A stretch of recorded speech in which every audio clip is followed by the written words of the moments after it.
Everyone, welcome to our Healthy Communities Older People Overview and Scrutiny. This is the last one for the year until the next municipal year after, which will be in June. Right, are there any apologies for absence?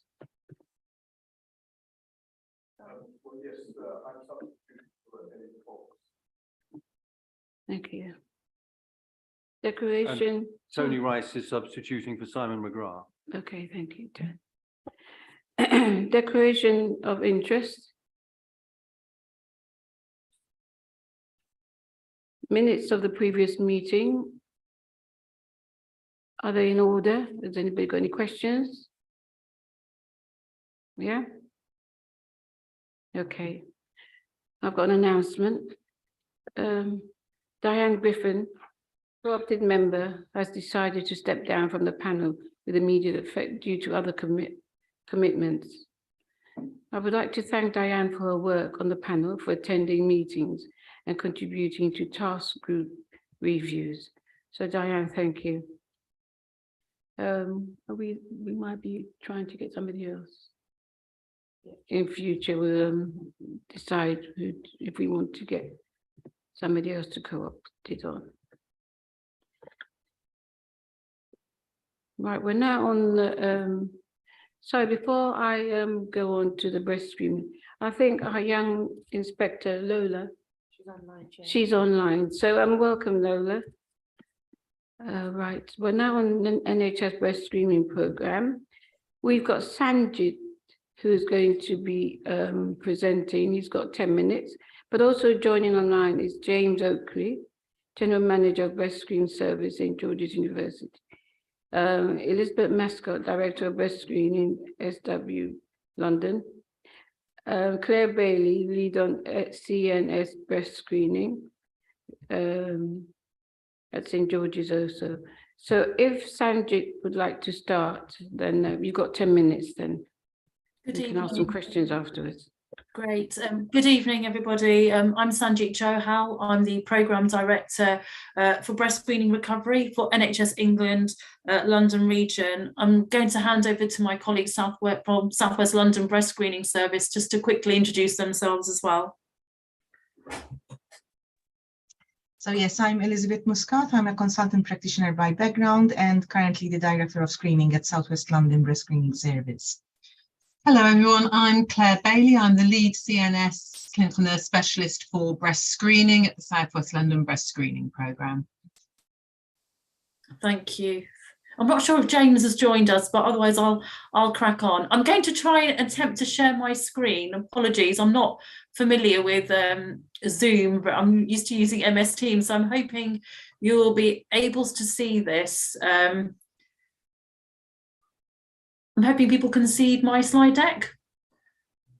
Yes, I can see some nods, so I'll crack on. Okay, great. So for the next 10 minutes, this is what I'm going to cover. I'm going to cover the progress made since June last year when I came to present an update on the programme. I'm also going to give an update on some of the key queries that were raised in the discussion last year as well. And then finally, a brief overview of the current programme of work to improve uptake and address inequalities across the London region, in South West London, and specifically in the Merton area. So I'm going to make this quick. I mean, this slide here just sets out the roles and responsibilities of the key partners across South West London. But I'm going to move on to the next slide. And I'm just going to give a recap really on where we've come from in the breast screening programme, because I think it's important just to give a bit of context. So nationally and in London, the breast screening programme was the most impacted of all the non-cancer and cancer screening programmes during the pandemic. I think it's fair to say, I'm sure Elizabeth and Claire will agree with me, it's been a challenging 3 years in the breast screening space. And prior to the pandemic, there were serious workforce shortages across breast screening services in London. Once the pandemic hit, IPC restrictions, that's infection prevention control restrictions, and COVID-related sickness all contributed to capacity challenges within services. And also the rate of recovery was also slowed down as well as a result. The open invitations, I know I mentioned this last year as well, open invitations were also introduced during the pandemic, and that was mandated by the national programme. I think since once the open invitations was introduced, we saw a decline in uptake rates nationally and in London as well. But in London, we saw a very steep decline in uptake rates. But I think it's important to remember in London, prior to the pandemic, we had already had uptake and coverage rates probably lower than the national average. So we were always starting from a low baseline.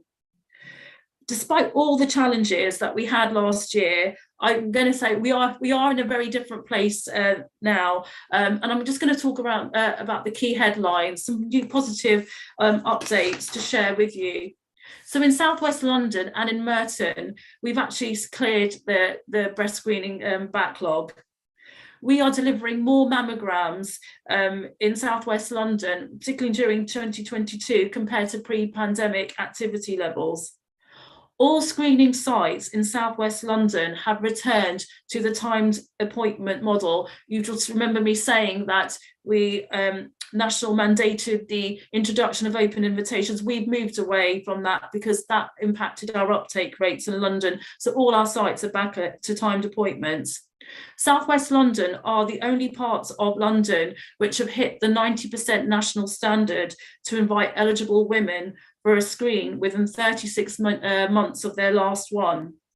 I'm going to pick up around uptake and coverage rates in a moment, but I want to give a very quick update on some of the key queries that were raised last year.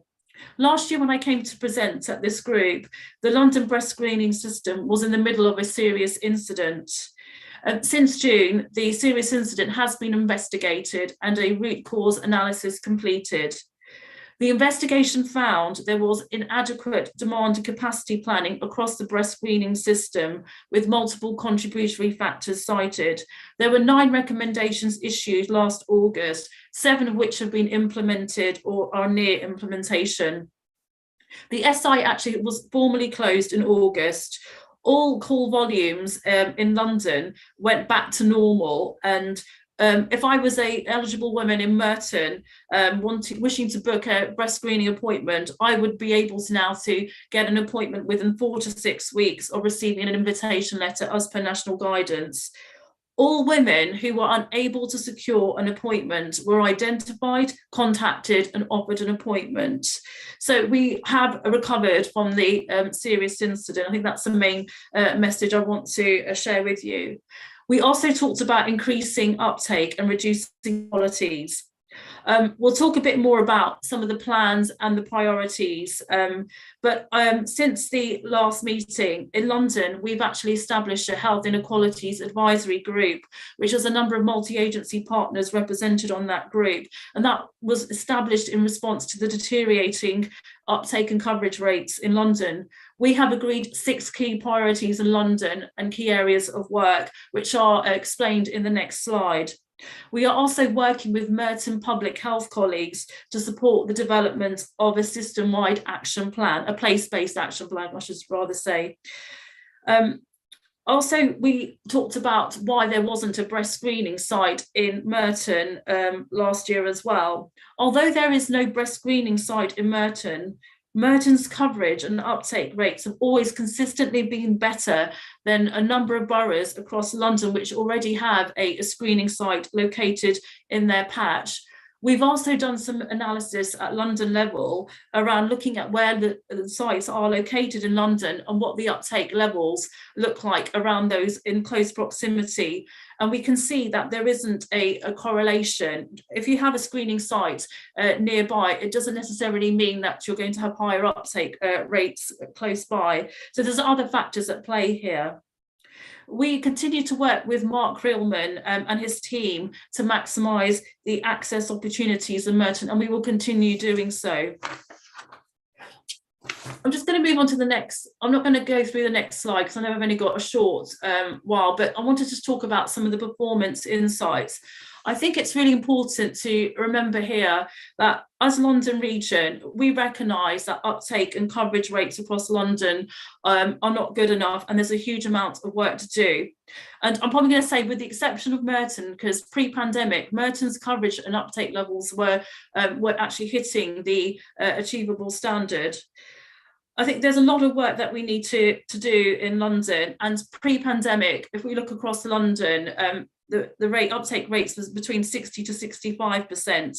I know that they probably remained, they were probably 60 to 65% for many years prior to the pandemic, but we know that shouldn't be accepted as the norm, and we need to make sure all of London hits that 70% achievable standard as a minimum. That's how ambitious we are being. So there's a lot of work for us to get to that point.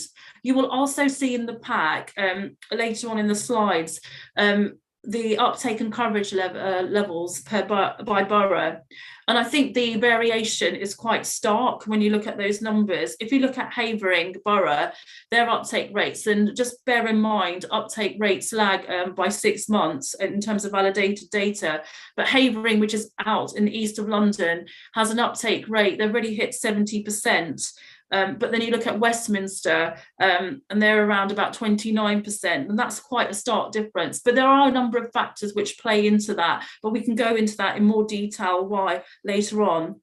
I'm just going to talk about the uptake and coverage rates for Merton. You'll see from the data that the uptake rates for Merton remained quite static between October 21 and July 22, and that was during the height of the SI.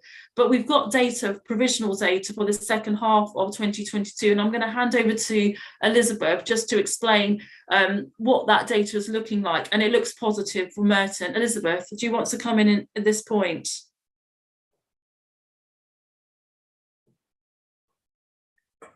Yes, thank you, Sanjeet. So to be fair, it's not just the Merton area which is showing an improvement in Southwest London. We're seeing an improvement in uptake across the patch. There's only one site really which is still lagging behind. But if our provisional data is showing that we will hit 75% uptake, and there will be some sites, some areas which will probably go beyond that. So provisional data at the moment looks very, very favorable that we will achieve better on our uptake. And if Merton has done better over time, we don't expect less. So we expect Merton to be doing as well as pre-COVID, and possibly even better than pre-COVID. Okay, thanks, Elizabeth. I'm just going to move on to the next slide. I've already referenced that there's 6 key priorities in London. I'm only going to draw your attention to one at this moment, the social marketing campaign. Later on this year, we are going to launch a London-wide campaign targeting women who are being invited for the first time, because we've seen uptake rates for women invited for their first invite are quite low in London, and that's usually quite a good indicator of whether women are going to return for their subsequent appointments. So there's going to be some focused campaign work with that particular cohort. And the second cohort is going to be around communities. We've got historical and persistent low uptake in communities across London, and that's going to be the second cohort that we're going to be focused on, but I can talk about that a bit more later. I want to hand over to Claire at this point to talk about some of the specific initiatives happening across South West London, and I will pick up what's happening in Merton afterwards. Claire. Hi. So I wanted just to talk about what we're doing from a health promotion point of view. We've always done a large amount of health promotion in South West London, looking at working with GP practices to ensure that we have their endorsement, speaking to lots of different community groups and different places, and working really hard to make sure that accessing screening and changing appointments is as easy as possible, looking at invitation screening sites by bus routes and things like that. We know that the COVID pandemic has emphasised some of the inequalities in healthcare, and that those really come into play within London because of our very diverse community. Could you do the next slide, Sanjeet? Yeah. So we're looking at 5 areas in particular. Where English is not spoken at home, it doesn't actually matter how well somebody speaks English, but if their language around the kitchen table isn't English, we can see that they're less likely to attend. So we're doing things like, we've had some NHS England money to translate the invitation letters. We're going to host those on the London website so that people can see the letter in their own language. We're doing some talking heads videos amongst our very multicultural staff, and we have 18 different languages currently signed up, spoken within our unit, and they're going to do just minute videos emphasizing that screening is free and that the mammogram is always taken by a woman, because in the work we've done with Community Links, an organisation that has spoken to our non-attenders and tried to persuade them to come, those are the 2 messages that weren't getting across. We've done some work with the trans community and the LGBTQI communities, looking at accessibility and making this a safe space for people to attend. And there's a fabulous video that's been done by a charity in conjunction with NHS England. I'd recommend the Best for My Chest video to anybody who wants to watch that.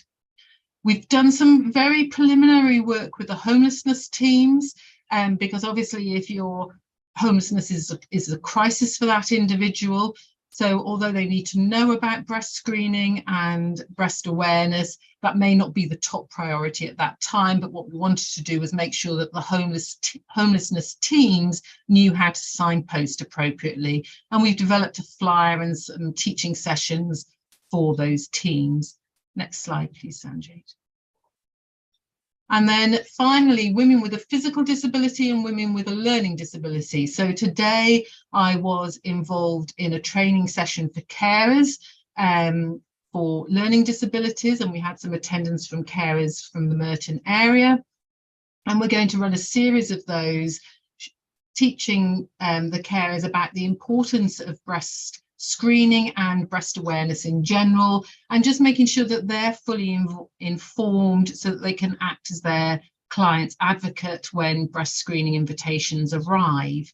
There's a lot of work we've done making it possible for carers to attend in the room with the woman if she wishes, and a whole heap of work done about easy read letters, leaflets and information in general. Far too much to go into at this moment.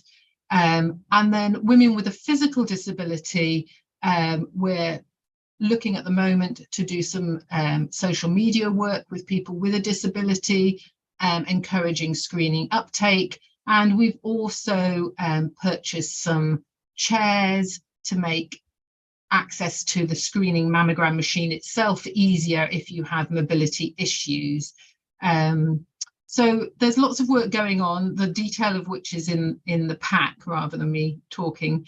But if you have any questions about any of them, I'm sure we'd be happy to answer them later. Thank you, Claire. I'm just going to finish off with this slide. Apologies, you may not be able to see this. I'll just minimise this slightly. I think Claire's already referenced some of the initiatives happening in Merton. Just to reinforce, really, Claire mentioned community links and community link. We've got 22,000 eligible women in Merton who are between the ages of 50 and 71 eligible for breast screening. So where we've seen women who haven't attended for their screening appointment, community links are a great organisation, and we've seen in other parts of London where they've contacted non-attenders. We've seen women come forward for their screening appointment, so that's a really positive intervention. So community links are contacting eligible women in Merton, and that's happening already.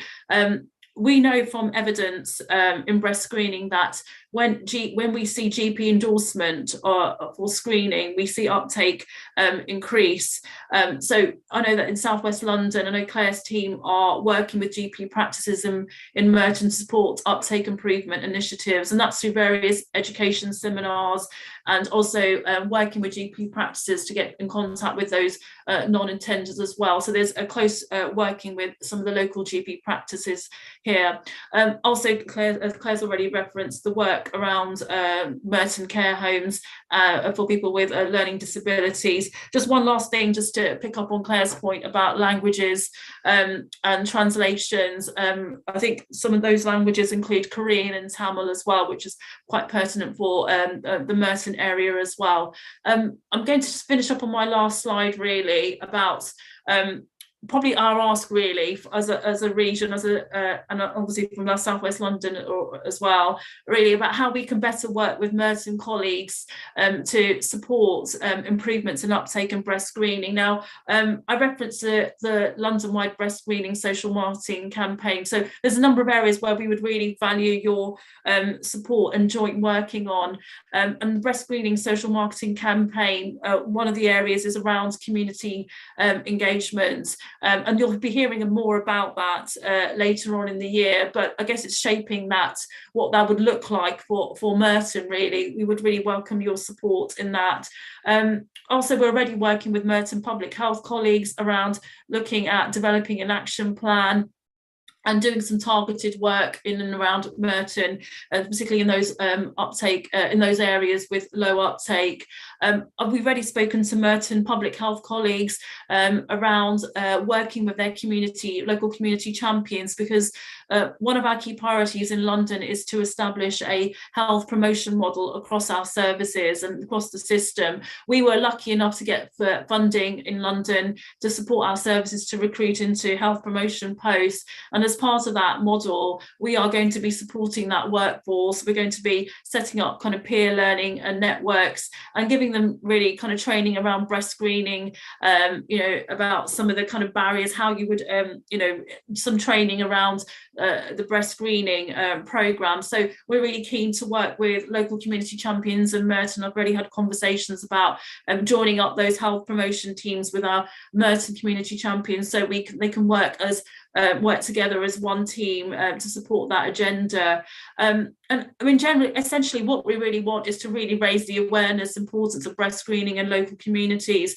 Earlier today, we had our second community of practice event, and that's with breast screening professionals across London system partners. And it was a local authority focused community of practice. It was chaired by the DPH in Camden. And what came out was, we need to raise that profile of breast screening across all local authorities in London. But I'm really grateful that, Merton colleagues have reached out to us. You're leading the way in terms of driving the breast screening agenda, and we really welcome that. And that's why we really want to work closely with yourselves to develop that action plan further to really address some of those uptake challenges we have in London. So I guess it's raising the profile. And we know, prior to the breast screening programme, I was actually one of the programme leads for the COVID vaccination programme in London, and building on the successes and the learning from the COVID vax programme. We know we need to reach our neighbourhoods and communities if we really are going to make a difference in uptake. So we'd really be grateful to work with you to kind of help us connect us to those kind of faith leaders, those community organisations, voluntary organisations that can support us to help to reach out to those communities where we can kind of share some of those key messages around breast screening and its importance. I feel like I've gone on longer than 10 minutes, so I'm not going to say any more. Sorry, I speeded up there at the end, but happy to take any questions. Thank you very much. I'll stop sharing my screen. Thank you very much, Sandy. Right, Martin. I was just looking in terms of your breast screening centre. Can you explain why there is no breast screening centre in Merton, yet there is 2 in Croydon, 2 in Wandsworth, 1 in Kingston and 1 in Richmond? I know St George's is right on the border, but has this ever been looked at, obviously, in terms of increasing uptake? And the other thing I'd be interested in is is there any information that goes below borough level? Because we obviously are aware of the health inequalities in Merton between the east and the west of the borough. I know you mentioned obviously COVID vaccination program. We know that obviously it was much higher in the west than the east. How much variance is there across Merton as a whole? So obviously, we do know that the east is more of a challenge, especially when it comes to health inequalities than the west. Okay, so I'll take the second question, but I'm probably going to refer to colleagues from South West London because I've only been in the breast screening system for a year, but I know, sorry, Claire and Elizabeth, I think you know some of the history around some of the locations. Is it okay if you take the first one? I'll take the second one. So obviously, when we're looking at sites for screening mammograms, we're looking for secure buildings that can be welcoming, that have the right size and the right links to transport. Because one of the really important things for making sure that our sites are address inequalities is making sure that they're on a good public transport line, that you don't have to travel for a long time and change buses frequently. So when we're looking at our sites, we know that from the Merton area, we also know that if you put a site in a town centre, you'll actually increase uptake slightly because people go to that town centre in order to do other things as well. So with Surbiton and Sutton are both town centre based sites, and St George's being right on the border of Merton, the bus routes into Sutton are very good. You've got the underground system as well as the buses up towards St George's. When we look at coverage for our sites, we look across the whole region rather than at individual boroughs, and we also timed the journeys. So felt that those sites covered the Merton area pretty well, and that shows in the uptake. So Merton was doing pretty well before the pandemic and is recovering well now. Right. Does that Hang on. Go on. Sandy, did you want to say something? Yeah, I was just going to take the second part of Martin's question, just around areas of Merton. And we recently just run some analysis in the region looking at LSOA uptake areas. And we've been looking at some of the lowest uptake areas across each ICB and across London. We've just kind of run off this data. And Martin, I'm happy to share it with you. I mean, I'm just reading off the data. Sorry, it's a bit of an Excel spreadsheet. It's quite small, otherwise I would have shared my screen. But in terms of LSOA areas in southwest London, there are 3 areas of London, in Merton, which feature in the lowest 10 LSOA. So I'll just give you the one which is at 27.9% uptake. That's postcode Southwest 20. I think Merton 016B, but I can share these with you following this meeting, and there's a couple of others as well, but we've got the full list. So we've been just doing that analysis across the different LSOA postcode areas. So it's mainly Wandsworth and Merton who feature in the bottom 10 LSOAs, and the lowest uptake is about 25%. But then you also have to look at the numbers as well, because some of the numbers, it might be 25% in certain LSOA areas, but you're only talking a very few numbers of eligible women who are in that category. In terms of top LSOAs, I think there's quite a lot in Croydon actually. There's about 6 in the top 10 of Croydon in terms of highest uptake. So, but I'm happy to share that with you afterwards. Apologies, I don't know if they're east or west of Merton. My geography of Merton's not that detailed, but again, happy to share that following this meeting with you. Thank you. Sandy, can you share it with all of us, please? Absolutely, yeah. Thank you. Yeah. Right. Thank you. Thank you for your report. It's very much more detailed and a good update. And we're keen to see what further improvements can be made. I think my main point is that I would like to see that we do recommend to have a site for women in Merton. I think Wilton Hospital is probably a Merton hub that would be a possibility for that service. And also, I mean, years ago, you used to have mobile vans for this screening. That doesn't seem to be something that happens anymore. Maybe you could update us on that. But I think travelling out of our borough is unacceptable. I've used the service myself and had to go to St George's, and I know it takes 2 buses. And I was given an alternative to go to Robin Hood, but then I was told that would be 4 or 6 weeks away for the next appointment for that. And just to note that at the Robin Hood Centre, there's no wheelchair access. I think that's something that really needs to be looked at for access for disabilities, or even, you know, pushchair use, whatever. So this is really important, I think, for women within Merton, that we do have a local hub, a local service. And the fact that we're talking later about co-benefits for climate action, we're talking about sustainable travel. So we do need to have a service that is local. And I think, as you have mentioned, that if you do have a local service, then the uptake does increase. And again, maybe looking at the civic centre, not the civic centre, sorry, Centre Court in Wimbledon is perhaps another possibility of a service going in there. But yeah, I really would like to see the provision for women in Merton. Thank you.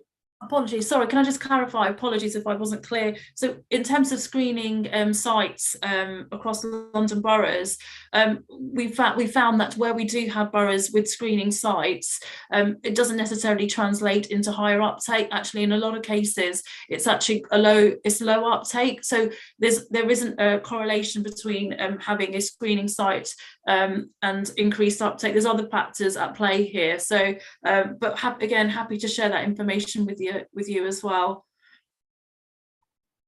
Can I just add, with regards to your comment, so sorry, this is Elizabeth now, about your comment regarding the Sutton site. So again, another positive over COVID, we managed to do an exercise where we replaced all of our screening units, so all of our mammography units, and as part of that exercise, we also tried to upgrade as much as possible the rooms that they're fitted in.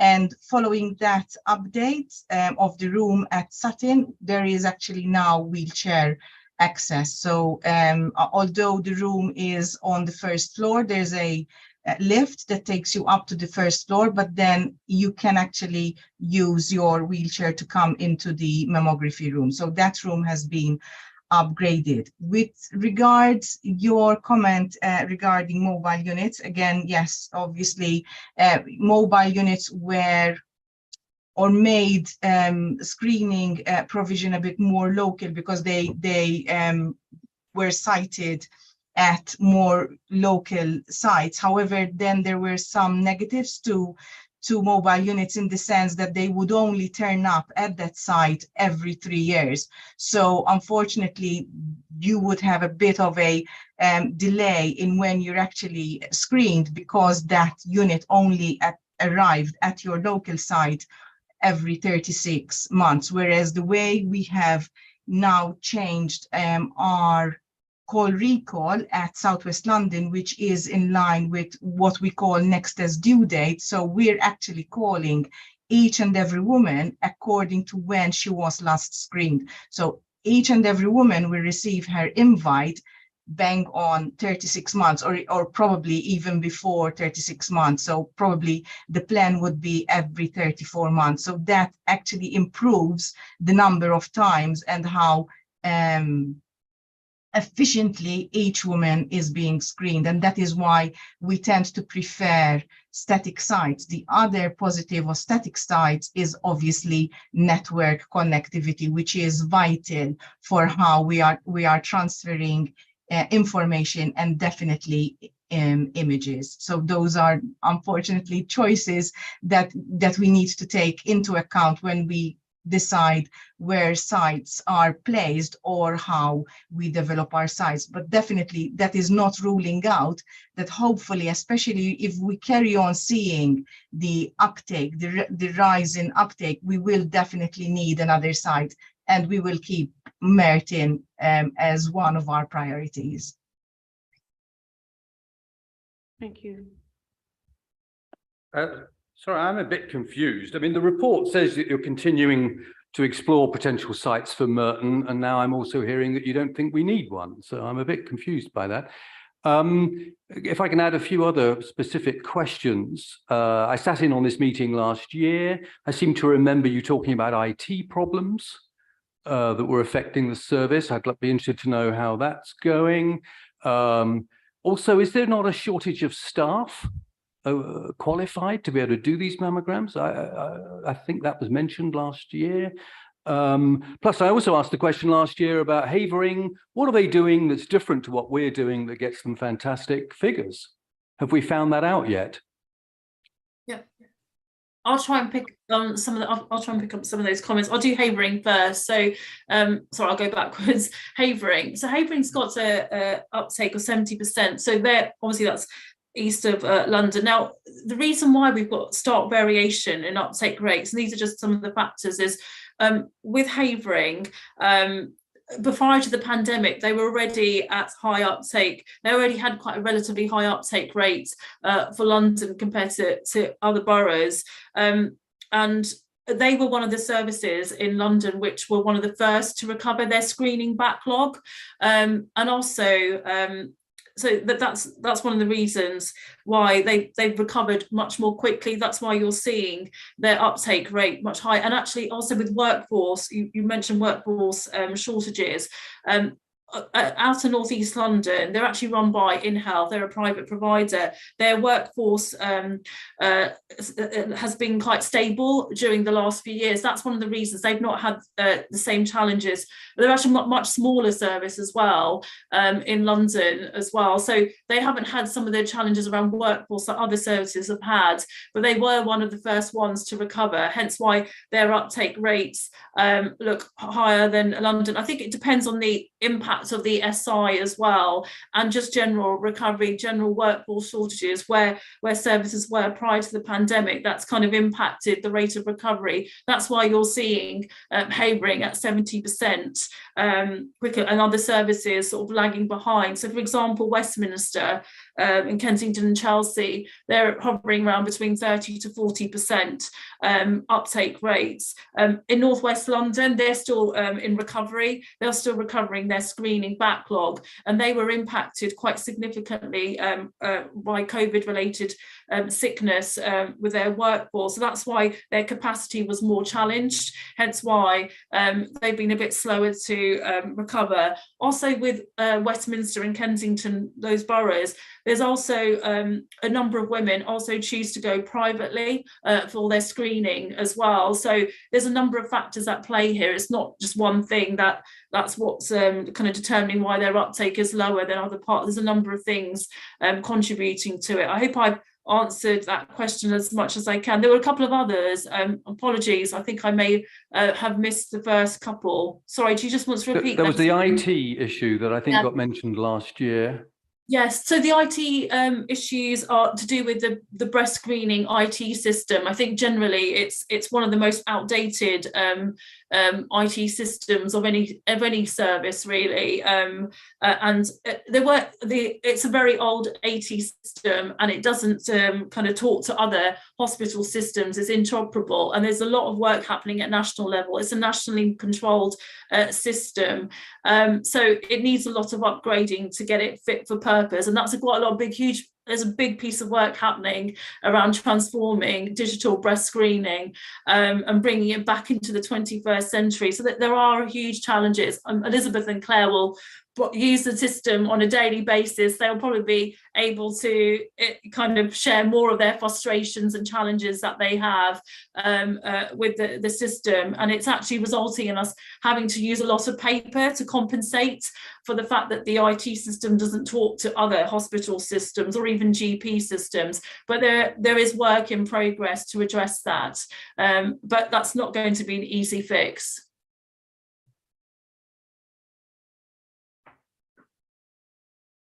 Oh, yes, thank you.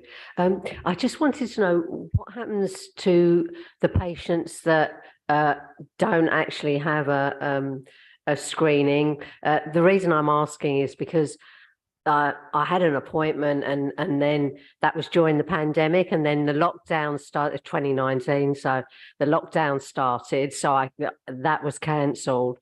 I did get a letter a bit after that saying, oh, ring up St George's, but I couldn't get through to the hospital at all. And obviously I've not heard from anyone since that.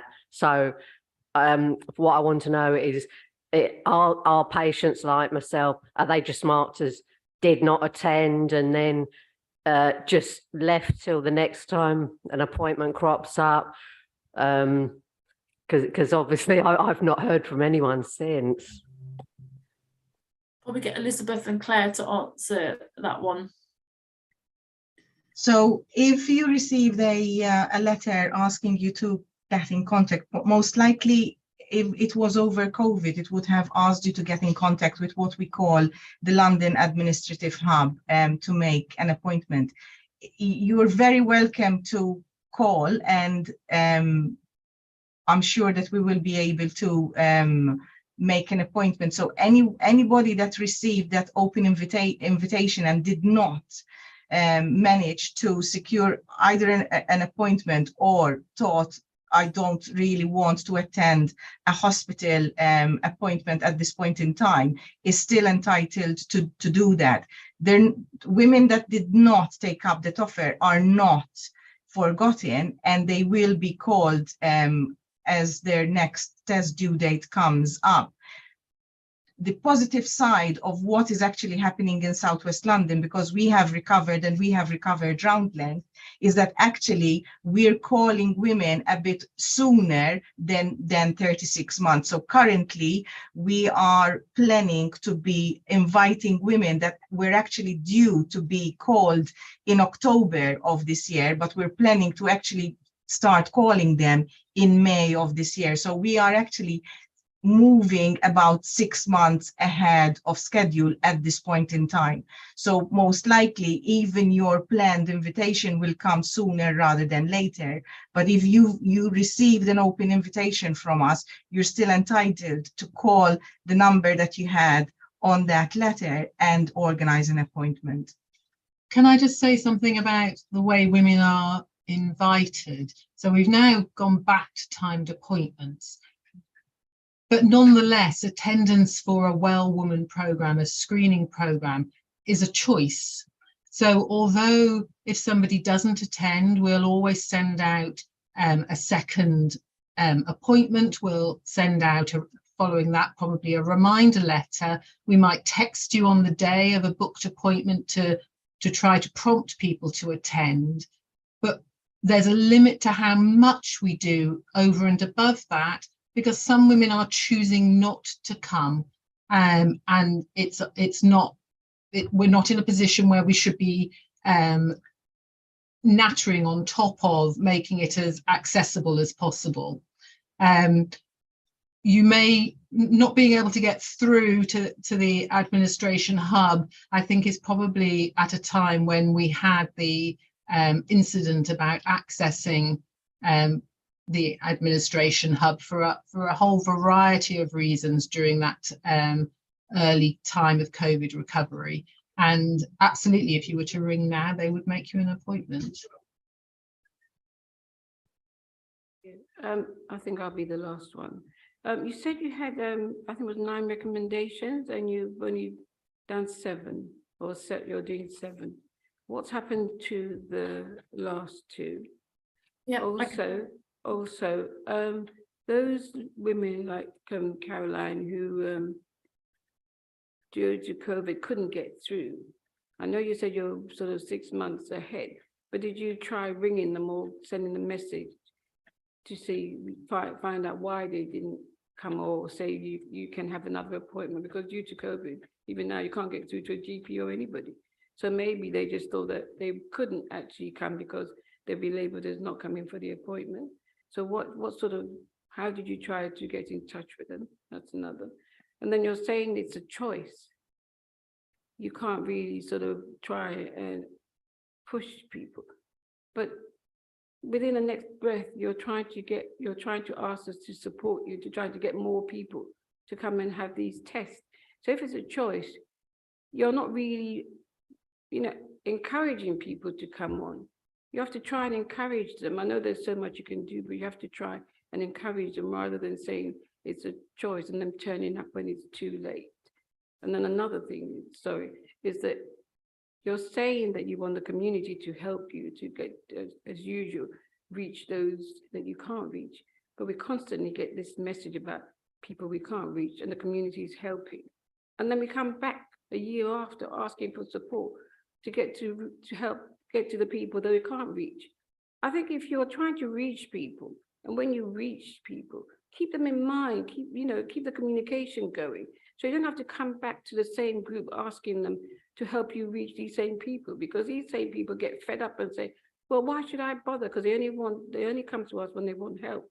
So I think you should take it in mind that if you're reaching people, make sure that, you keep on reaching them, keep them in mind, keep communication with them, then you won't need to constantly reach them because they'll be reaching out to you. I can take the SI question first, if that's okay. Just in response to the SI, the serious incident from last year, there were 9 recommendations. The other two are just internal recommendations, which are specific to the services. I understand some of the planning, I can talk through a couple of the remaining ones which need to be implemented. So I think we're just establishing some of the governance structures internally with the trust site and how that links into to the region. And it's all about the planning meetings around demand and capacity. The planning meetings are already in place, but it's just making sure that the governance to support those structures are in place. So we're nearly there with them. We're just tightening up those structures a bit more. It's linked to managing demand and capacity. They're the last two, but the big ones are already implemented. So for example, moving away from open invitations, which we've done, we've moved back to timed appointments. We've established a 2-weekly tactical coordination group in London, which reviews demand and capacity data in detail. So we meet with key system partners every 2 weeks, looking at demand to make sure we're managing any system pressures. We're looking at communicating better to services and GPs and partners if there are system pressures. We're putting processes in place, which we're doing. Greater use of digital technology, that's to do with online booking, and that's something in London that we want to increase. We're the only kind of region in the country which has actually an online booking process for breast screening appointments, but we want to expand the use of digital technology. And also there were some recommendations around our regional governance and escalation processes, which we put in place. So there's just a couple of actions that need to be just finished off. But I think majority of the major recommendations have been implemented. I might refer to Elizabeth and Claire just on some of those points raised. Elizabeth and Claire, are you able to take the last 2 points raised by the... So you were mentioning about reaching out to communities and making sure that relationship was a lasting one. And I absolutely agree with you. And I think that's something that we have tried really hard to make sure that we do. We have a good understanding of the communities in our area, in Merton in particular. We've got a good relationship with the mosque and have some very supportive contacts there. And we're always trying to build on those relationships and develop them further. That's part of the inequalities work that we're doing now. The question about it being a choice is about making sure that we make an equitable offer, not just an equal offer, so that we make sure that women understand about breast screening, are aware of its benefits, are able to access the service regardless of who they are or what disabilities they may have. But then once that offer is made and once that offer is encouraged, then that's where the choice comes in. And then regarding what else, a woman that didn't take up the initial offer, so there in London, specifically in London, there's always been additional offers. So once the first offer is not taken up, we will always send a second offer. Over COVID, it was another open invite to encourage the woman to make contact and make an appointment. There were at different points in time other initiatives that we did, particularly using community links, not necessarily that we managed to contact all the women that did not attend, but definitely all women that were invited received a second invitation, and that will carry on with the timed appointments. Once the first timed appointment is not attended, there will always be a second timed appointment inviting the woman. And even though that is a timed appointment, there is also the contact details if a woman wants to reschedule that timed appointment or change the location that that timed appointment is being offered at. Last one, yeah. Chair, and thank you to all of you for joining us this evening. I just so much of this seems to rest on communication, and I think that we as councillors maybe are underutilised as vehicles to communicate and reach out to different parts of the community in different areas. And cite the example of Councillor Hicks, who's going with other councillors, including myself, to a residents' association AGM. She'll be speaking on breast cancer screening, and she has, for her own reasons, a very detailed knowledge, I think, of the importance of raising awareness in the local community. That is not something that is shared with all councillors or by all councillors. And we are coming up to AGM season on residents' associations, community groups, and we'll all be there, 57 of us, we'll all be going to them.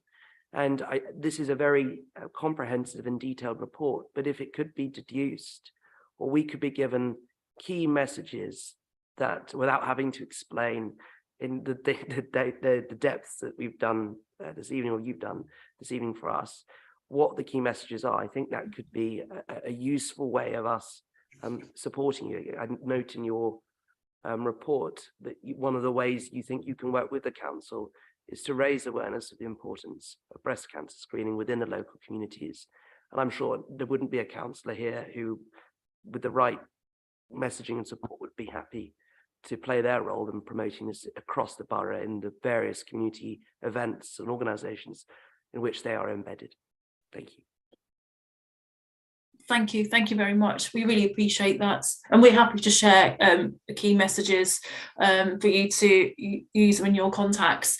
So thank you very much for that.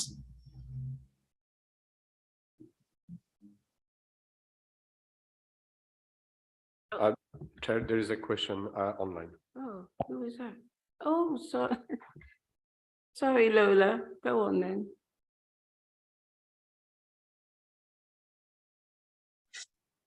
Hi everyone. Can you hear me okay? Hear you, Lola. Go ahead. So I've got two questions to ask. One is about the age of women being invited to the screening. I believe it will be a bit lower than 25 years of age, because most young people start their period between maybe 15 or 16 or even younger than that. So is there any data around maybe reducing the age eligibility for young women to come forward to get the screening done?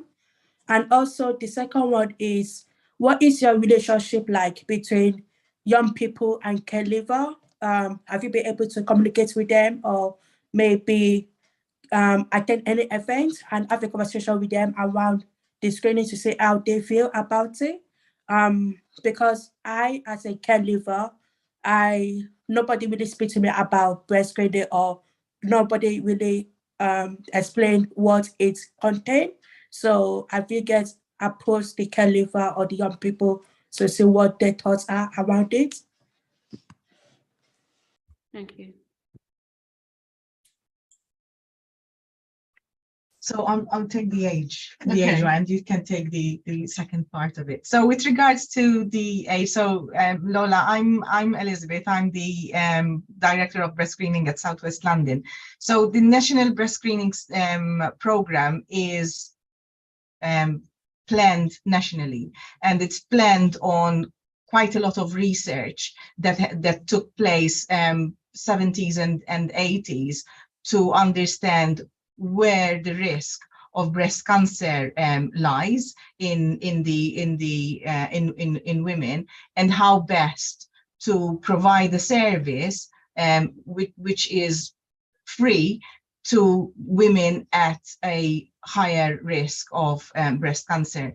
So the main risk of breast cancer is on two levels. So one is that we are female, and so there is a risk of us getting breast cancer, and that risk unfortunately increases with age. So the older we get, the higher is the risk for us to get breast cancer. So we very rarely find breast cancer in younger women unless there is an inherent risk in that women because of family history or other situations. So breast screening is offered to women aged between 50 years up to their 71st birthday, and it is offered every 3 years. So it is not offered to younger women under the age of 50.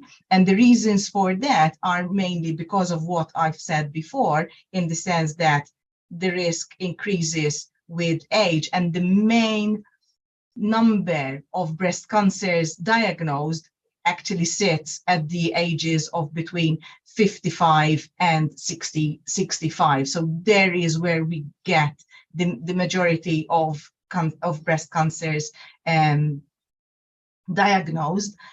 And the method that we provide breast screening, which is mammography, which is a breast X-ray, works better over that age group because of how the breast is changing when women enter their menopause. Okay, so it is a bit more difficult for us to see breast cancer and diagnose breast cancer using mammography in younger women, because most of the time that breast X-ray will be very, very difficult to interpret. There's other ways, and that is why we promote breast awareness, because most of breast cancer is still diagnosed because a woman actually identifies that there's something that is not normal for her in the breast, whether it is a change in shape, or she's felt a lump, or she's seen some other signs that would give her reason to go and discuss it with her GP. So breast cancer screening is offered to women between the ages of 50 up to their 71st birthday. Part of the screening service also offers enhanced screening to women at a very high risk of breast cancer. So women that have got a genetic predisposition to breast cancer, and that very high risk screening is then offered to younger women from the age of even 25 years if you want, but then that is performed in another way, in different ways. It's not necessarily only performed with a breast X-ray, but there are other scans that can be offered. But that's a very, very small group of women. So for population screening, that is mainly for women aged between 50 and their 71st birthday. And now Claire is going to explain. So you're right, care leavers get a very raw deal about what health information you get. And breast awareness is something that every woman should be taught and every woman should be aware of. And it's a message that we try to encourage in schools and hope that we catch all people in care and people not in care in schools, but making it part of just normal routines for life, because being able to recognize what's normal for you then allows you to recognize when something changes. The one thing I can say is that as a woman under the age of 25, breast cancer is extremely rare and it's not something that you need to be particularly concerned about, but that breast awareness is a really good idea. So knowing what's normal for you so that you're able to spot changes and then report them to your GP is something I would encourage every woman, no matter what their age, to do. Thank you. Thank you, Lola. Thank you very much, ladies. Thank you, Sanji and Claire and Elizabeth for the presentation and for answering our questions. I wish for you, or I would say I would like if you keep us updated on what's happening with all the priorities, and also whether you're still considering or hoping to consider a unit in Merton, because we feel that it's quite important. You don't know how many people are going to take up anything until you start doing it, so you can't assume that because you put a site or a mobile unit that not a lot of people are going to take the uptake. So we'll be grateful for more information as to what you're doing and how things are going. So thank you very much for coming. Thank you. Thank you. And the gentleman who had this fantastic idea about us going to the housing associations, if you wouldn't mind giving him our email, then we can certainly produce something very simple that you could pass around at those meetings. Okay, I think if you can, do you mind sending off to Stella, and then Stella can send it off to all of us? Thank you. Certainly. All right, thank you. Thank you very much. Thank you.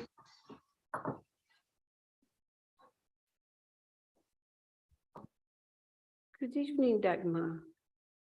I think you're on now. Good evening, everybody. I'm here to present my annual public health report. Sorry, I didn't just get that right. You've seen hopefully the report in the papers. A number of you have heard me presenting it. The annual public health report is a statutory requirement for a director of public health, and for the year 22-23. We've jointly, in a way, chosen, because I don't make it up on my own, the topic about the health core benefits of climate action. And so we had a really good discussion in the Health and Wellbeing Board, and the Health and Wellbeing Board has endorsed it. Indeed, we had I had an invitation to bring it to the Leaders Strategy Group, so a much wider number of councillors has given me the opportunity. So I'm bringing it here a bit because that is the way the report goes, but I'm also really excited to have even more of you to look at the opportunities that that report describes in how we can weave closer together our ambition for health improvement and health promotion and our action on climate change. And just as a little reminder, because it sometimes gets a bit confusing, definitely we know now, I think all of us, that the climate change in itself is bad for health. And if you remember last summer, the heat, actually in this country, it cost 3,000 extra people.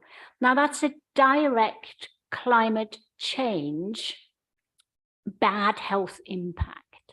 And so all the teams that are beavering to improve in our climate, so reduce, for example, the heat impact, are doing good for health. So reducing greenhouse gases generally is good for health. But I am after something more, because in a way, fortuitously, a lot of the actions on climate change have additional, almost like collateral benefits for health. And I'm after those because there are big opportunities. And just to draw your attention, a big one, a lot of people are aware now, is air pollution. We had the tragic death of the little girl on the South Circular Road, where the coroner actually put in the death certificate, this little girl died. The air pollution was contributory. So air pollution, everybody knows, and our action on climate are very, very often good for air quality. The one that is less well known or less articulated is I am struggling a lot with people finding it really difficult to be physically active. And this is not blaming the individual. It's jolly difficult because a lot of us have to sit on our desks a long time. And so creating opportunities for people to be active is really a big public health challenge, because you will be aware the lack of physical activity is really big time contributing to long-term conditions. We've also got poor diet. And you know that a carbon neutral diet is mostly a healthy diet. So if we're thinking about a carbon neutral transport, please let's think about active transport. If we think about a carbon neutral diet, please let's think about a healthy diet. Sometimes we just work in parallel, and you will have seen there have been some non-masterpieces around food strategies, and I won't name, but you will know, where there was a big trumping of we're now reducing the carbon of our diet, but we're promoting highly processed food. Oh Lord, that's a big opportunity missed. Processed food is not good for your health. So what I'm after is that we are really sweating those opportunities. And the last one I wanted to draw your attention to is mental health and well-being. We all are aware, particularly after the pandemic, how much mental health and well-being was knocked. And more evidence is arising around the importance of green spaces for mental health, and even a little bit helps. And if you then think that's such a big asset in Merton, it's green spaces. So again, when we're developing green spaces, when we make them biodiverse, let's also think actively how we can use them as a health promoting asset, so that they are accessible, and we are encouraging people to actually use them. So that's all I wanted to say. And as I've got the floor, I am now saying, actually, we are doing active things. Actively Merton is launching Beat the Street tomorrow. Please, if you haven't heard, if you haven't had your little card, look it up and play that game. It gets you out into Merton. There are lots of over 200 little boxes dotted around in Merton where you swipe your card, you play the game, you have fun, you move, and you find corners of Merton that you might not have been. And it's brilliant. So I'm shutting up and recommending the report to you. Thank you, Dagmar. Anybody have any questions for Dagmar? Martin? Oh, sorry. Jennifer. Just obviously I'll say how welcome I find this Beat the Streets initiative. I think the importance of exercise is incredibly important, especially in fighting obesity, but also as well encouraging people to walk, to cycle, to keep fit. I know myself that's been incredibly important over the last year, which to my eternal shame, I didn't do much of it, until quite recently. But I think as well, diet as well, we know obviously diets are poor, especially people in the east of the borough. And it's obviously giving them education about how they can make healthy meals for relatively low costs. And I think that's a challenge, we have, because obviously we know obesity levels are higher in more deprived parts.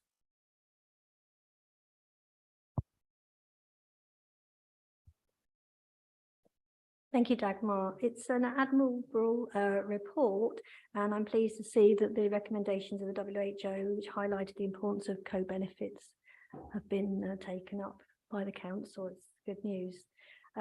What we're missing here, though, is for scrutiny, is the targets and the actions, because there's nothing here for us to scrutinise. So when it comes back, I'm sure we'll be talking about this many times in the future. Could we be using the traffic light system that the action plan uses, and we can see that there's some progress being made, and we can look at those areas that are being missed, so we can prioritise for that. And I'm also a bit puzzled about how this is going to work going across the council. So are we going to see sharing of funding work streams? So something like access to public space, the green spaces. We need zebra crossings, but we don't have the money. Are we going to get money from public health for that? Pavement repairs. How is it going to work across the council for this to actually make a difference? So thank you. Yeah, thank you. I think what is quite important is to understand what is the role of this independent public health report, because I'm a part and parcel of this council, so I'm not inventing an additional report somewhere separately and then unveil it and there it is. That somehow doesn't work. So therefore, the idea of an annual public health report is to have almost like a deliberation, to start a discussion, to raise awareness. And I highlight opportunities, but you will absolutely have spotted there aren't recommendations, because there isn't an additional separate infrastructure sitting under the annual public health report to deliver. The importance, therefore, is that we're using our existing strategies and fora to then use the ideas in the annual public health report to pick up and develop action plans. And the two particular boards I have highlighted are obviously the Health and Wellbeing Board and the Merton Health and Care Together Partnership, as two partnerships with health, but also, and that's why I took it to LSG, we obviously have already got a lot of activity around climate action. Yeah, so there is an infrastructure already there. So it doesn't need a new invention. It needs a more creative thinking in the fora that we have. And I think, to be honest, because I've worked right across the council to pull this report together, there is a lot of good stuff to build on. Yeah, so it doesn't need like a new revolution. It needs some rethinking and advocates who say, you're already going for low carbon transport. What are you doing on the active travel? Can we just push it a little bit more? And that's where I think all of you can be real advocates.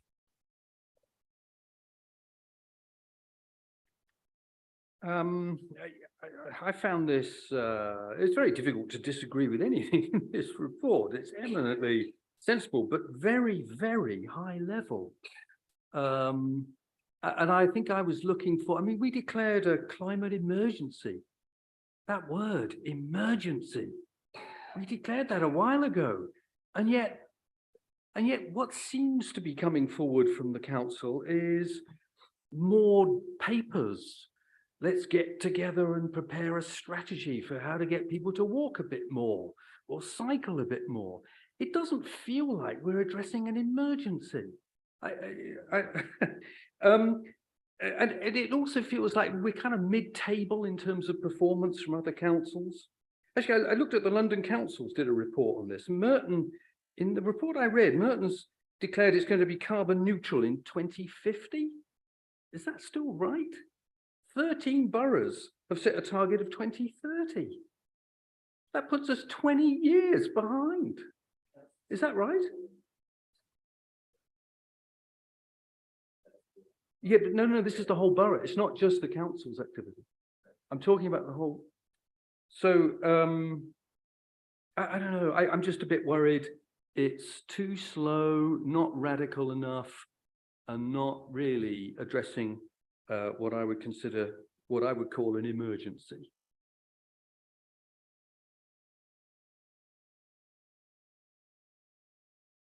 I don't know whether you want me to answer that. I think it is probably more appropriate that any of the councillors would pick that up. Because what I was looking for is, as I said, the opportunities. So what we've got, how can we make more out of that? And I think it's in a way fair to say, where's the emergency? But there's also something to be done around the thinking in parallels, and we haven't cracked that. And the purpose of this report is to crack it. And where I said the opportunities are particularly timely, you know, it's not a revolutionary report by any stretch of the imagination. I haven't claimed that. But for example, with the ICS, we have a new push of an integrated partnership.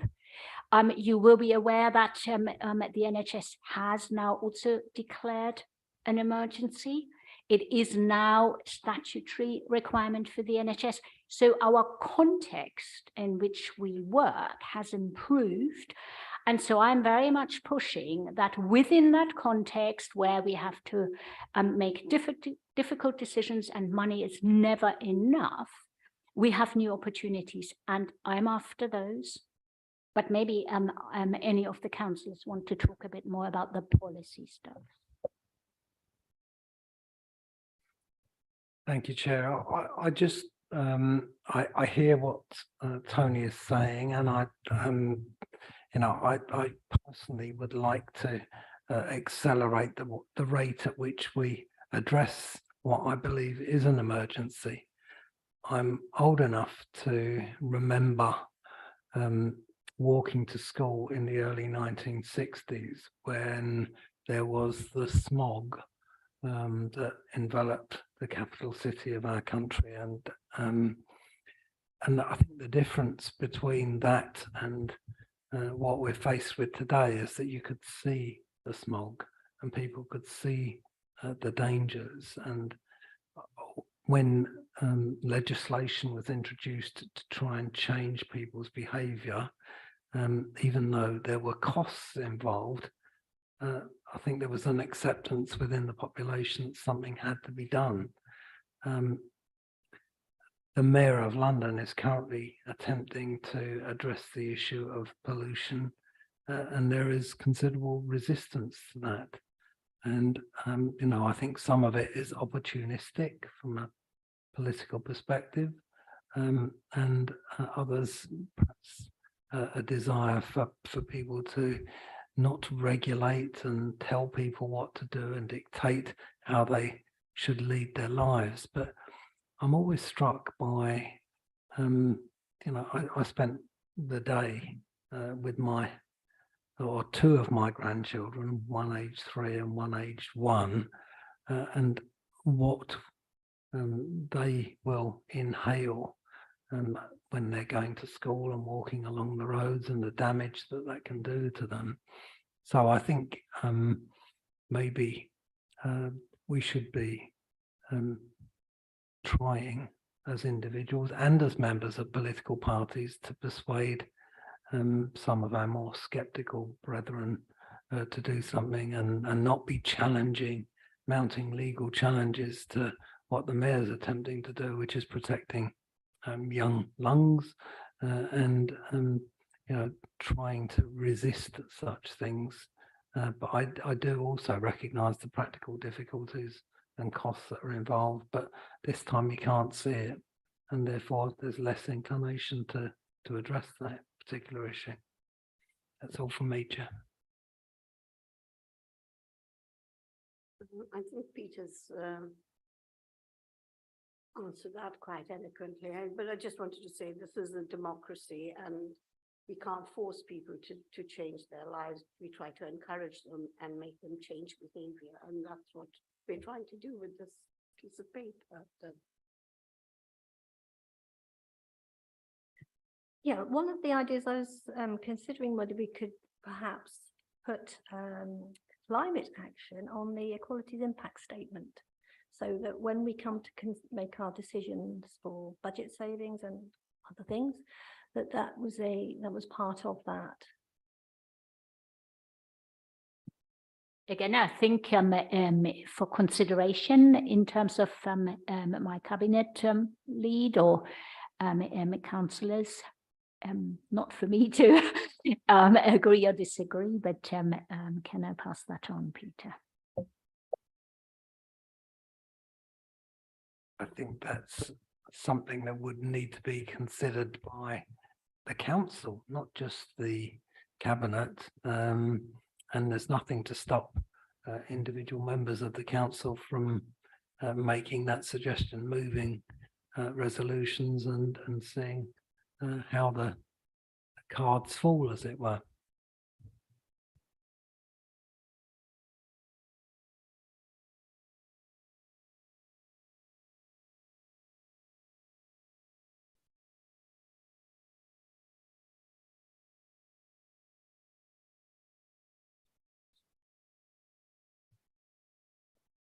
Yeah, I just obviously think on that point, I think it's important that it is considered by the Environments and Sustainable Communities panel as well, because obviously they're the lead panel. I know we have aspects in terms of health, but I also do think they need to have consideration of that item as well. And that obviously we have the relevant cabinet member for climate change in the room before we obviously agree on anything. So I would obviously, that's, in terms of that recommendation, I think it does need to, it does need to be given much wider thought before we could make a formal recommendation.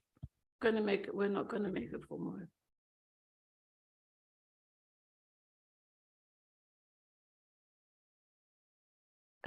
Yes, thank you for your report, Dagmar. It's really good, and I think we all agree that these things are necessary.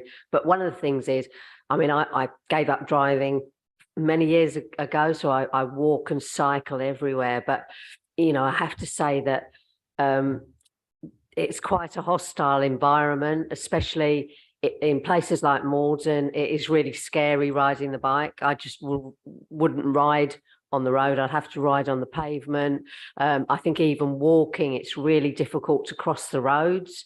If you want to cross, you're standing there for ages trying to get across. And I think until we sort out the actual traffic and the difficulties with all the lorries and the skips and everything else going up and down, that needs to be part of it as well. Yeah, so I completely agree, and that's in a way it's we can't just wait until everything is perfect before we walk and cycle, because there's a power in people taking to the roads and cycling, but it's obviously a fine balance. And absolutely, so examples are where I'm very excited what we're doing around schools. We've got 3 super zones now, so the neighborhoods around schools, where we precisely look with the kids, with the parents, and with the staff. Well, how can the kids get to school? What's the neighborhood around? What's the air quality? What's the traffic? What's the safety? And that's like a microcosmos where we can work with the communities, because as we've said, there are trade-offs, and I think the discussion that Peter, you raised around the ULEZ shows us there are absolutely convincing health benefits, but there are people who are worried. They need their car, they have a disability, etc. So we need to bring communities with us, and I think that is a really, really important theme in the report as well. And I'm really excited and active travel. I think, Martin, you might know more, but I've spoken to Paul McGarry as well, you know, a strategy around cycling and walking in Merton. I'm really excited that we put our joint effort together to work with the community to get as good conditions as possible, as quickly as possible. Right, thank you. Can we go on to your next one, please?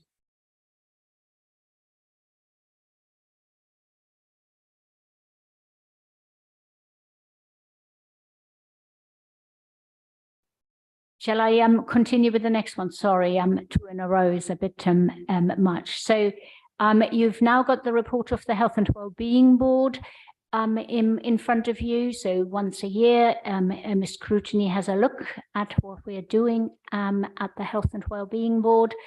And the two main parts are still around the statutory governance. Health and Wellbeing Board is a statutory health partnership, and we've given you a little bit of an overview how we're fitting into the evolving new structure with our NHS, with the integrated care system. You've heard a bit before, and the process we are making. We've shared with you the links to our Joint Strategic Needs Assessment, which is a statutory obligation of the Health and Wellbeing Board. We call it the Merton Story. We've just updated that one and recommend that to you. And then we've looked at indicators. The Health and Wellbeing Board has a statutory health and wellbeing strategy. Ours goes until 24. And obviously, the pandemic threw us a bit off course. I think the Health and Wellbeing Board here in this borough took a really strong role. It formed a subcommittee, community subcommittee, with a lot of representatives, additional representatives from the community, so that we kept a dialogue all through the pandemic. So we're picking up now, again, some of the priorities that we had to park for a while. We share with you some of the our indicators. Some have sort of slowed down. Some are not improving. That's the reality where we are. Now, some of the markers are obviously multifactorial, so it's not that we all have all the levers, but I think, and the Health and Wellbeing Board chose those measures as sort of markers almost for all of us in the borough around health and well-being.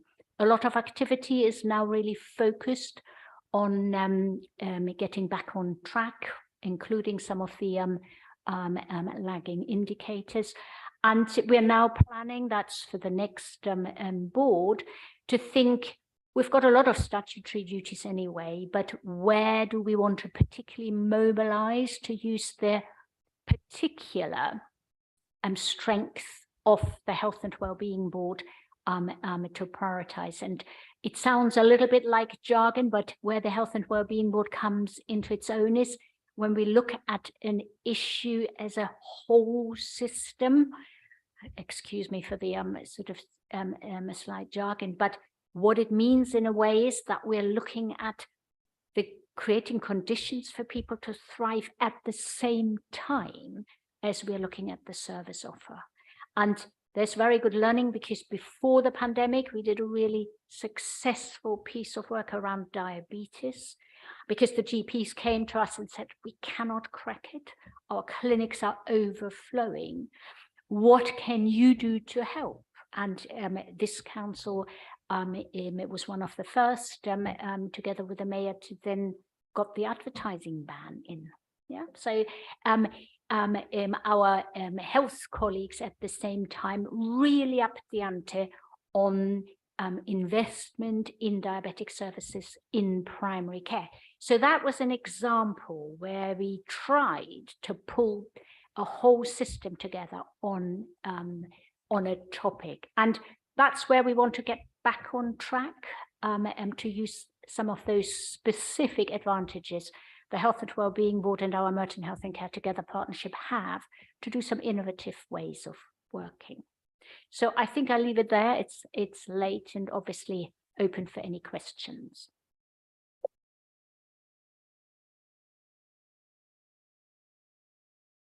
Yeah, just a note that with the new director for regeneration environment is going to be on the board, but that directorship has been split. So we were talking about whether housing, the director for housing could attend the committee as well. Yeah, so in fact, I met the new director today, and guess what? I said, I need you on the Health and Wellbeing Board.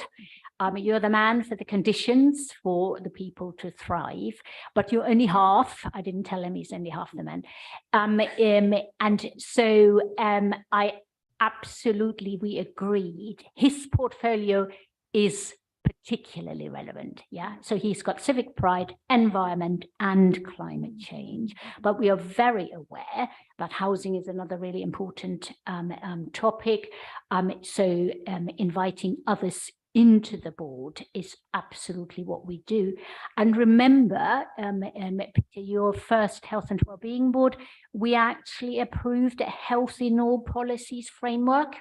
Yeah, so it might not stop at housing. You know, there's benefits. There's all sorts of bits that the council has control over that helps us to improve health.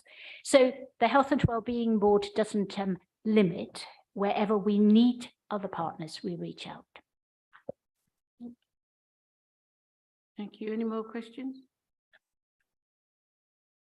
Well, thank you very much, Dagmar. Both your reports are very well accepted and well done.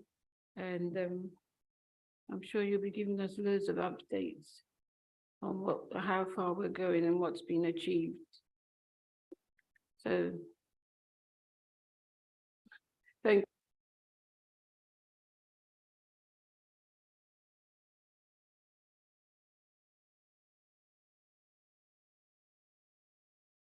Right, we're going to do the work program now.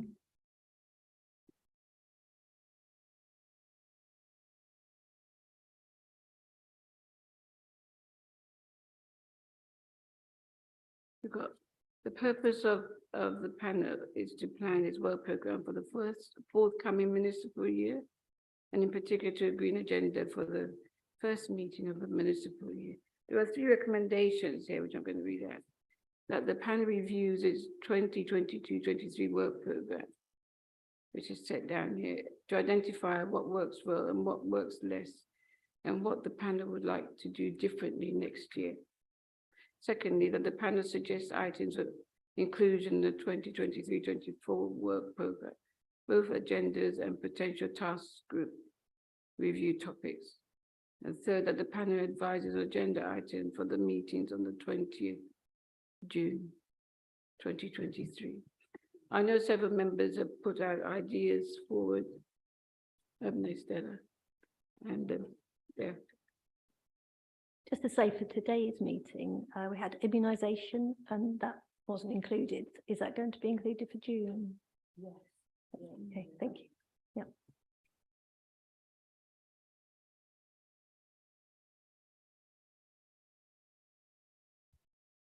Well, that's the purpose, Chair, of this report, is to come up with any additional items for June. Well, we've got the immunisation, bowel and cancer screening.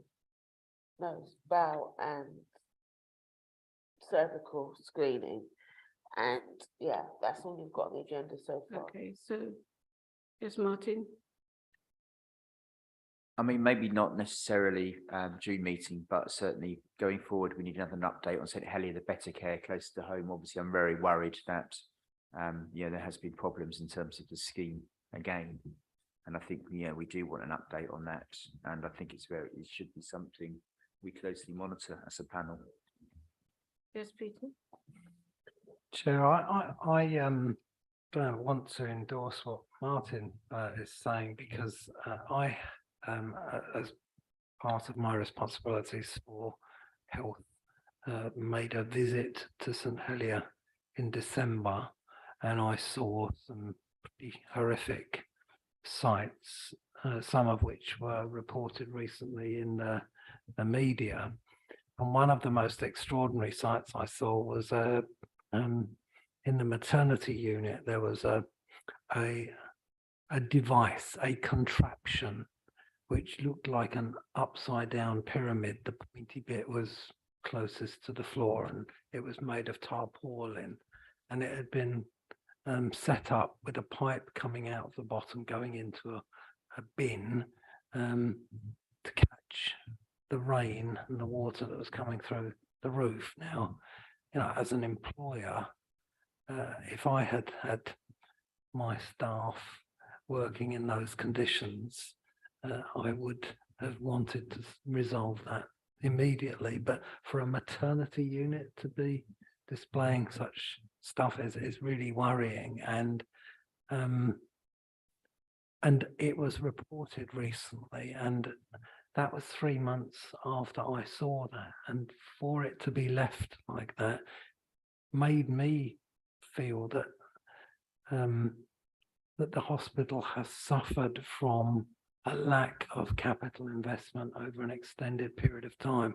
There have been several attempts to downgrade and close St Helier over a period of time.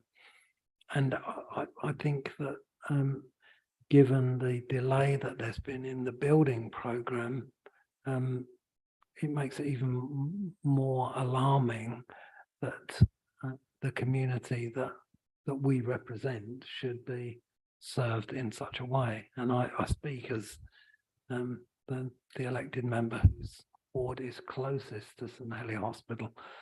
People from my ward can walk to St Helier Hospital in 9 minutes. That's how close it is, and those people deserve better.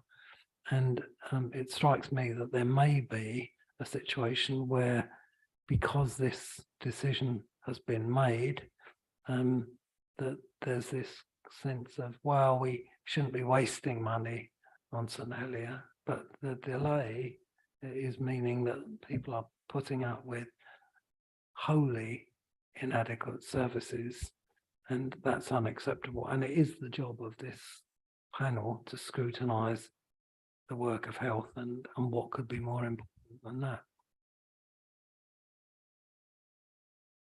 Totally agree with you.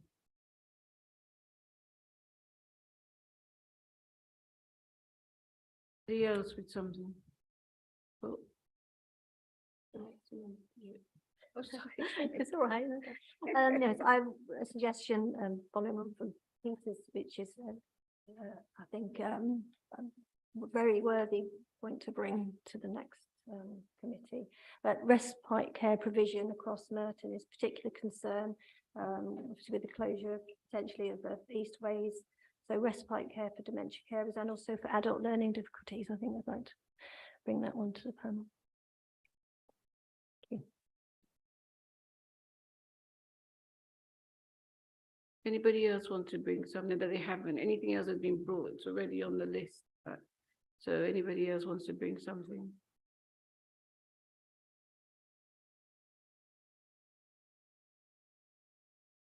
So we'll, for June, we'll have. Yeah, I'll work with you to develop.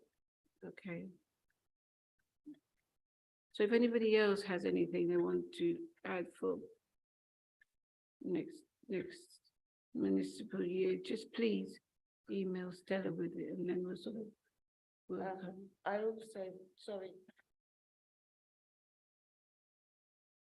also requested an update from the South West London NHS about their budget saving. So that's something that you've requested for June as well.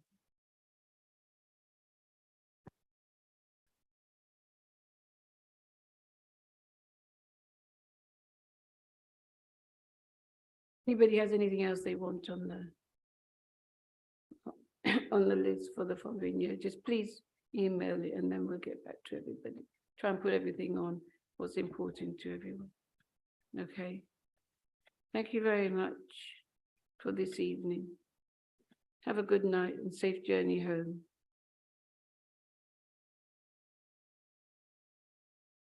Thank you, Lola. Thank you.